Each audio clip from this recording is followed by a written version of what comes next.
Greetings gastronauts, this is KeefCooks, I'm Keef, and today I'm going to show you how to make baked apples with raisins stuffed inside.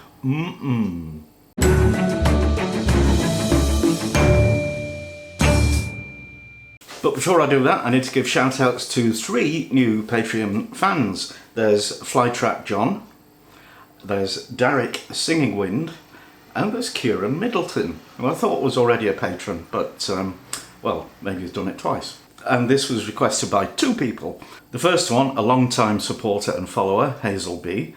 Hello, Hazel. And the second one, an even longer time supporter and follower, Mrs. KeefCooks. Yes. So if you like this video, give it a like, share, subscribe, all of that lovely stuff. Give us money if you like, we always enjoy that. And without further ado, let's get on with it. For your baked apples, you'll need 1 eating apple per person, 25 grams of sultanas per person, a couple of tablespoons of golden syrup, a teaspoon of ground cinnamon and half teaspoon of nutmeg, ground nutmeg, and also some apple juice. So first thing to do is macerate the sultanas in the apple juice. Basically soak them for about an hour and they should turn nice and plump and juicy. You need to give your apples a good wash, and if they won't stand up more or less straight on their own, you might need to just cut a teensy sliver off the bottom.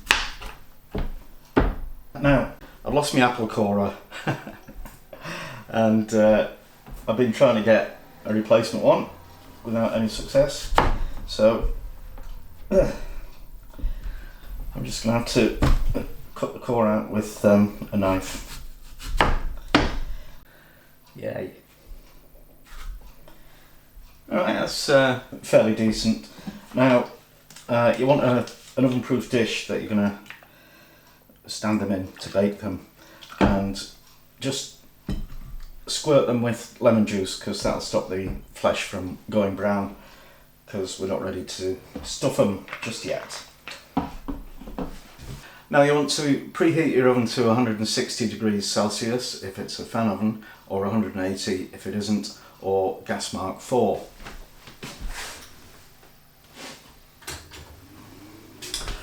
And I've cored all my apples. You just want to cut a line through the skin around the equator, help it cope better when it expands during cooking. So we'll just assemble a filling. I've drained the sultanas. I'll add my spices. Teaspoon of ground cinnamon, half teaspoon of ground nutmeg. Give that a stir first. And I've had the golden syrup sitting in hot water to make it flow more easily. So a couple of spoonfuls of that.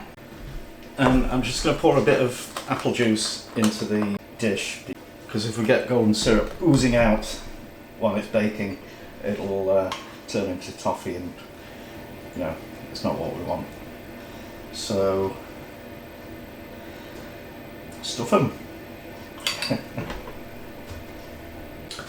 Okay, there's a bit left over, so I think I'll just spoon that into the bottom of the dish, which may or may not be a good idea, but you know, we'll see.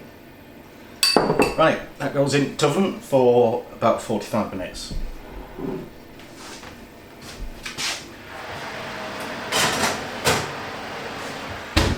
Okay, time's up, so let's check them out.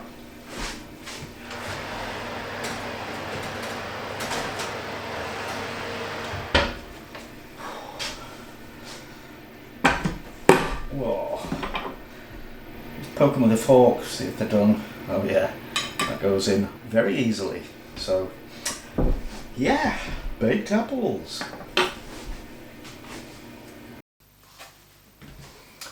Okay, you know what? Taste test time with... Can I play? Alright. Mrs. KeefCooks.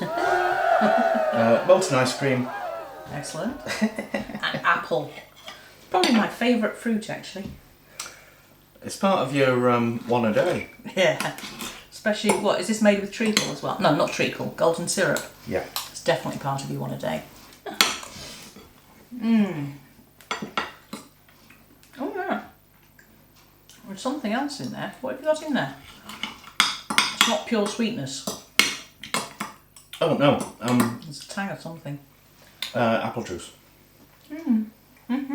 Yeah, no actual sugar was involved. Although, you know, golden syrup is made of sugar. But Mr. KeefCooks reckons that it should be encased in pastry.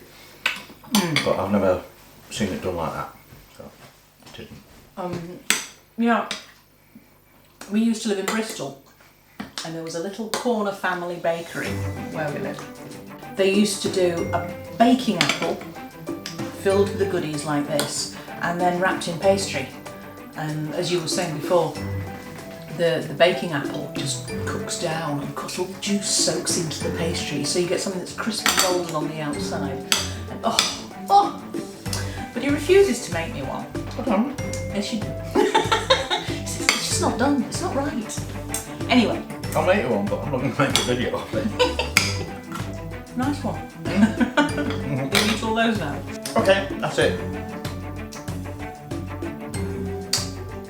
Thanks for watching, and see you next time.